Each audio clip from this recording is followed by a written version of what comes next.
We haven't been this back in a long time. This month has been one of the craziest when it comes to stuff that I'm really locked into. Luka Doncic is a Laker, and all of my basketball people know that the whole trade deadline this year was simply crazy. The Eagles won the Super Bowl and put the demons that are the Kansas City Chiefs to rest once more. But most important of all, the first teaser trailer for Fantastic Four, First Steps, was released on February 4th, 2025. There had been whispers of it dropping during the big game, but then a teaser for the teaser dropped the day before, and I locked in immediately. The next day, I woke up at 6:30 so I could be wide awake for 7 when it was supposed to premiere, but then I fell asleep and woke up at 7:30. I woke up mad as hell, thinking I was late to the trailer, but I had never been happier to be wrong about something in my life. What I woke up to was a whole countdown in the style of a rocket launch leading up to its release. And when it finally hit 0, I didn't expect there to be a whole fan event before the trailer's release. I saw a good amount of people mad about this event and how it was done. I really don't know why. If you want to be extra about it, it did say coverage starts at 8 a.m., not releases. If you didn't want to wake up that early,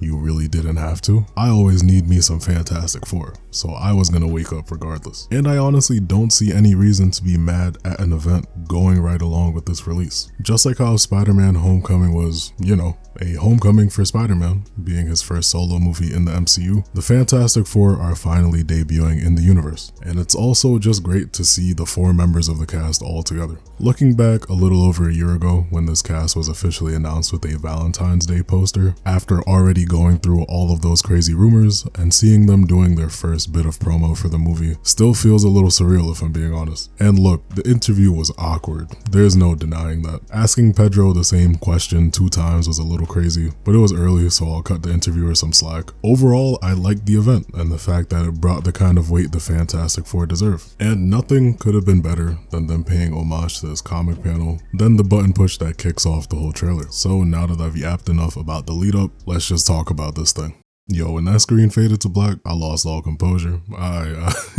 I thought about recording my reaction, but I knew I would embarrass myself too much, so I just decided to keep that moment to myself. But I'll get the jokes out of the way. It's fantastic. That's the best way to put it. This was just a great teaser trailer. I'm obviously biased because, I may or may not be a fan of the Fantastic Four, but I just feel like anyone who's been iffy about the MCU recently and decided to tune in for this one could see this and be interested again right away. After the Superman teaser that came out 2 months ago, I was really contemplating how much they'd show off. And there definitely wasn't too much given away, but we saw a lot more than I imagined. One of the biggest things that I've gone on and on about when it comes to talking about this movie is that I needed it to display the Fantastic Four as a proper family. The Avengers are/were co-workers, the Guardians ended up becoming a found family, and the Thunderbolts will probably be a mix of both, another movie that I'm pretty excited for. Starting things off with Reed explaining how they do dinner every Sunday at 7 alongside Sue, and following it up with Ben and Herbie working on Sauce together is exactly what I'm talking about. And I want to get the elephant in the room out of the way right now.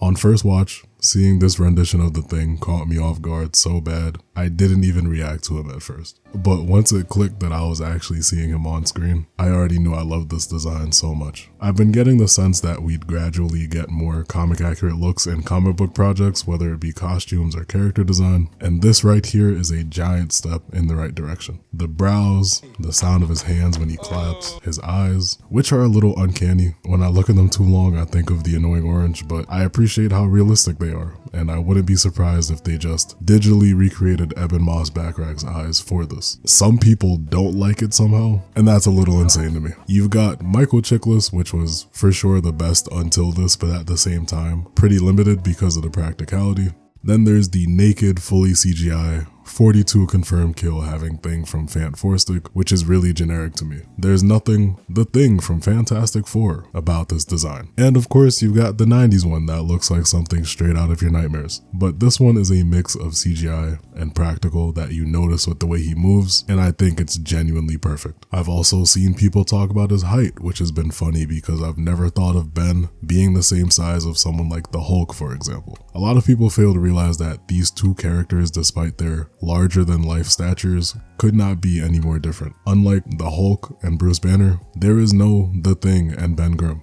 Ben Grimm is the thing, which leads to my next point. Upon my initial reaction, the iffiest thing for me was the voice that they went for. Pretty much any iteration of the thing that I've seen, animated or in film, has the gravelly deep voice, but this time Eben's pretty much speaking normally. Not because it's not delicious, I just want to add a little bit of zip. And while it bothered me a little bit, people reminded me that Ben's not a monster in the same way Hulk is. He's still a normal guy who just so happens to be fully encased in rock because of an incident in space. So it humanizes him in a way that I like. And I think a lot of people overlook that, and a big part of it is because the Fantastic Four have been out of the spotlight for so long. I love Berlizzi, but look at this clip right here.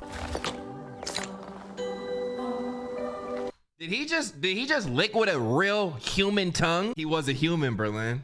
Okay, I'm glad that you told me that. I didn't know if he started as a pebble and just, I don't know. He didn't even know that Ben Grimm was a human at one point. And I feel like the average person who's not obsessed with this stuff like I am also thinks the same thing. It's just the rock guy. So if it does serve that purpose, I appreciate this direction a whole lot more. I just wish it was a little more. I'm from Yancey Street in New York, but I'm not mad at all. They also showed him off in a trench coat, so this movie is already an 8 out of 10 minimum. And I know this scene is going to be heartbreaking for sure. And that really wraps up the only controversial part of this teaser. Going back to the trailer as a whole, if we weren't sure before, we got that 100% confirmation that it's in an alternate universe with the whole retro futuristic 60s vibe going on. Like I've said in the past, the MCU needed a whole bunch of this for what was supposed to be a multiverse saga. Another rumor that floated around under the radar was that the movie jumps through time a little bit, and I think seeing the progression of the team over, let's say, a decade or two would be really cool to see. So I'm hoping that's one of the things that pans out to be true. It's so hard for me to talk about this without saying it's amazing every 5 seconds and just leaving it there. I just felt really good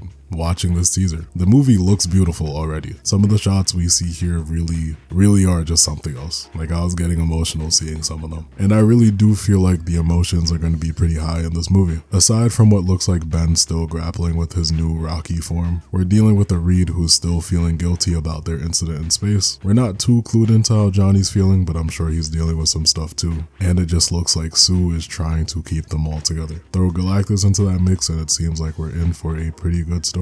Obviously, we barely get anything story-wise, but I like this cast a lot. It may just be the aura that they give off, but it seems like something special really got cooked up here. Pedro barely has any screen time or dialogue, and we don't see him using his powers, but this shot of him at the chalkboard has me convinced on him being Reed already. Looking back to when John Watts was supposed to be the one to direct this movie, honestly feels insane. I enjoyed the Spider-Man Home trilogy for the most part, but at this point though, I can't imagine what that alternate timeline looks like. I truly believe we're in the best scenario with Matt Shakman here. Like, I felt so much comfort when he became the director. WandaVision is one of the very few Disney Plus projects that I felt was arguably good from beginning to end. There are some parts here and there that aren't as strong to me, just because I nitpicked it, but it was a strong series and I do miss watching that show from week to week. So seeing how that was a project with, each episode being dedicated to a certain time period and then having this movie be a period piece, I trust him wholeheartedly and I believe that this will be a generational movie. I don't really have any crazy theories or anything. People are debating if the First Steps title alludes to Franklin Richards in any way, Reed and Sue's son if you don't know. There's a part where Sue is walking a little funny as if she's pregnant and they just edited out her stomach, so I don't think it's too far off. In the synopsis of the movie, it says that things suddenly get personal with Galactus, and if you know the comics, you know there's history there. If I did have one theory that I just want to share, it has to do with the character that John Malkovich is playing, or at least who a lot of people think he's going to be. The consensus is that he's going to be a character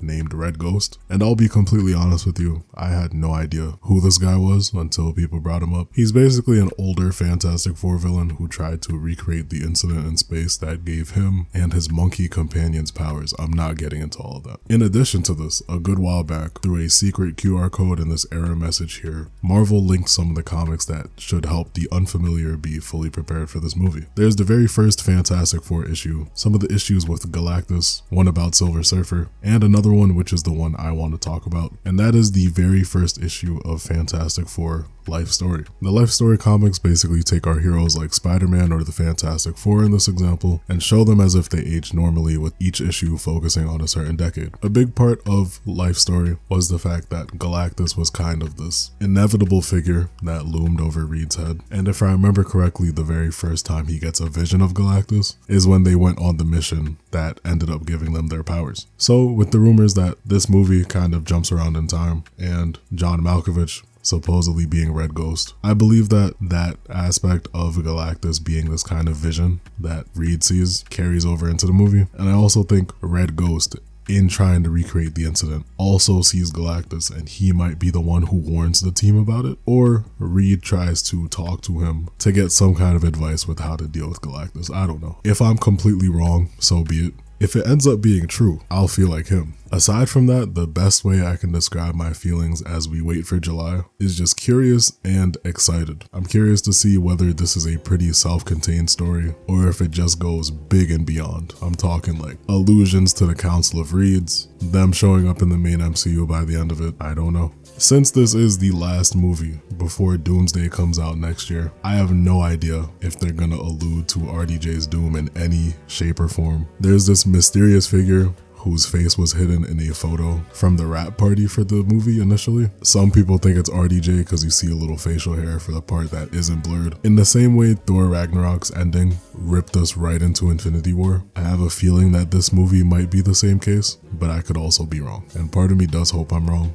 but we'll see. Whether or not it is, whether or not they try to bridge it over to Doomsday, I just hope it's done well. I like the aesthetic the movie's going for. The suits are amazing. I like that it's removed from the MCU because it just gives them a lot more creative freedom. And I hope that whatever way they're involved in Doomsday, it's a way that doesn't kind of cramp on what they have going on already. And that's pretty much it for my feelings on the teaser. Very solid, great first look at the movie. Last summer, I said that Deadpool and Wolverine had to be the movie that saves the MCU, and it did from a monetary box office boom standpoint. Story-wise, not at all, no. And truthfully, I figured as much. Captain America Brave New World just came out too, and it was definitely a movie. Usually, I just like to talk about a batch of movies together and actually go in depth about my thoughts, which I'll probably do with the ending of Phase 5 going into Phase 6, so I won't talk about it too much here. It wasn't horrible or anything like some people are saying, mostly the critics. A lot of people love the movie. I find myself right in between. But I say all this to say that my excitement for this movie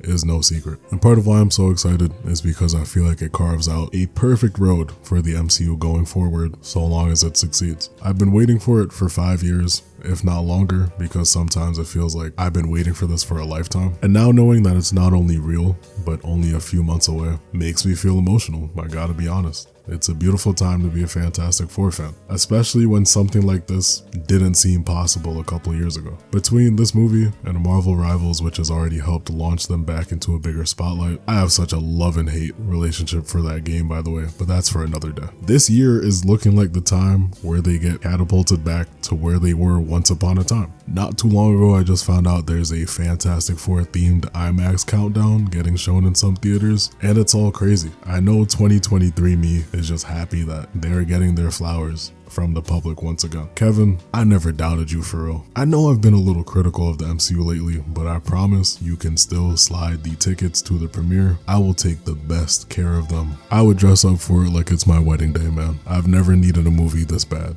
in my life. I will go to war about it. We're throwing up 4s all 2025. It's fantastic, and you can say that again and again and again. I've watched this trailer like 20 times, by the way. Don't be surprised if you see another video around the time it's supposed to come out. If you're as ready as me, just let me know down below. As always, thank you for watching. Take care of yourselves and have a good one. A fantastic one even. We're changing the outro on this one. Have a fantastic life. You be in Miami with your family, those your brothers.